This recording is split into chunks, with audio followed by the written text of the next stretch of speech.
This is Bruce Wang from Microjig, traveling west from Orlando, Florida. Last year, you kindly shared with me the importance of getting the best reputation you can and behaving well.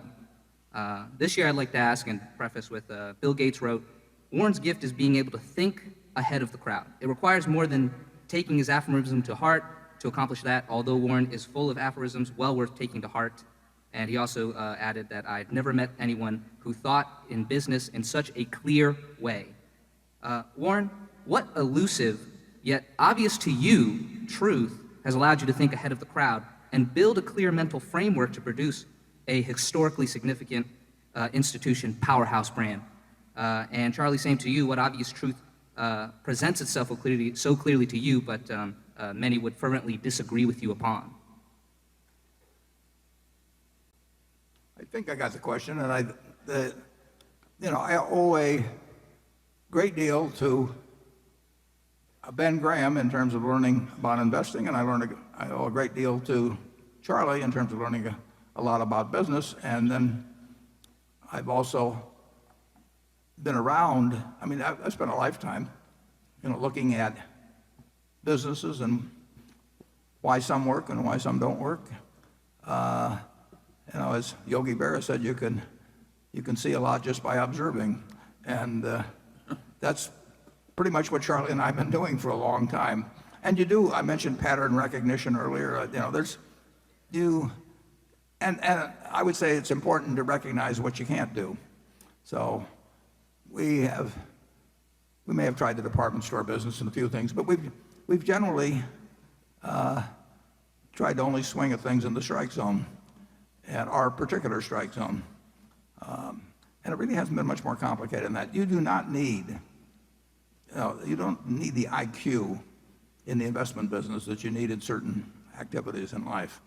But you do have to have emotional control. I mean, we see very smart people do very stupid things, and it's fascinating how humans do that. Just take the people that get very rich and then leverage themselves up in some way that they lose everything. I mean, that they are risking something that's important to them for something that isn't important to them. Well, you can say you can figure that one out in first grade, but people do it time after time. And you see that constantly, self-destructive behavior of one sort or another. I think we've probably, and it doesn't take a genius to do it, but I think we've sort of avoided the self-destructive behavior. Charlie? Well, there's just a few simple tricks that work well, and particularly if you've got a temperament that has a combination of patience and opportunism in it. And I think that's largely inherited, although I suppose it can be learned to some extent. Then I think there's another factor that accounts for the fact that Berkshire's done as well as it has, is that we're really trying to behave well. And I had a great-grandfather, when he died, the preacher gave the talk, and he said, none envied this man's success so fairly won and wisely used. Now, that's a very simple idea, but it's exactly what Berkshire's trying to do. There are a lot of people who make a lot of money, and everybody hates them, and they don't admire the way they earn the money. And I'm not particularly admirable at making money running gambling casinos, and we don't own any, and we've turned down businesses, including a big tobacco business. So I don't think Berkshire would work as well if we were just terribly shrewd, but didn't have a little bit of what the preacher said about my grandfather Ingham. We want to have people think of us as having won fairly and used wisely. It works.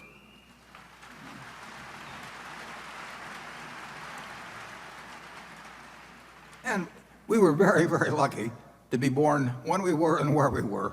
Yeah. And I mean, you could have dropped us at some other place in time or some other part of the world, and things would have turned out. And think of how lucky you were to have your Uncle Fred. Warren had an uncle who was one of the finest men I ever knew. I used to work for him too. A lot of people have terrible relatives. That's not an unimportant point. Just yesterday, we had a meeting of all my cousins and a whole bunch that we just get together at the annual meeting time. There are probably 40 of us or 50 of us there, and they were pulling out some old pictures. And I had 4 aunts. They're all in these pictures, and every one of them, I mean, you were so lucky if you had one like that, and I had 4. I mean, they just were, in every way, they reinforced a lot of things that needed some reinforcement in my case. I wish you'd had a couple more. But We'd be doing even better. But he mentioned my Uncle Fred, but my Aunt Katie worked in the store too. My Aunt Alice worked in the store, and you just couldn't have been around better people. I think Charlie would agree with that. Yeah, well, we were very lucky. Yeah. My grandfather was a little tough, however. Tell him what my grandfather used to do when he paid you on Saturday, Charlie. Well, that was very interesting. Warren's a Democrat, but he came from different antecedents. I worked for his grandfather, Ernest, and he was earnest. And when they passed Social Security, which he disapproved of because he thought it reduced self-reliance, and he paid me $2 for 10 hours work. There was no minimum wage in those days on Saturday, and it was a hard 10 hours. At the end of the 10 hours, I came in, and he made me give him 2 pennies, which was my contribution to Social Security. And he gave me 2 $1 bills and a long lecture about the evils of Democrats and the welfare state and the lack of self-reliance, and it went on and on and on and on. So I had the right antecedents too. I had Ernest Buffett telling me what to do. Okay, enough family history. I haven't overstated that, have I? No, you haven't overstated it at all. No. You can't believe it, people. And he thought he was doing his duty by the world to do that. But we were lucky that the people we were around when we were young, we were very lucky.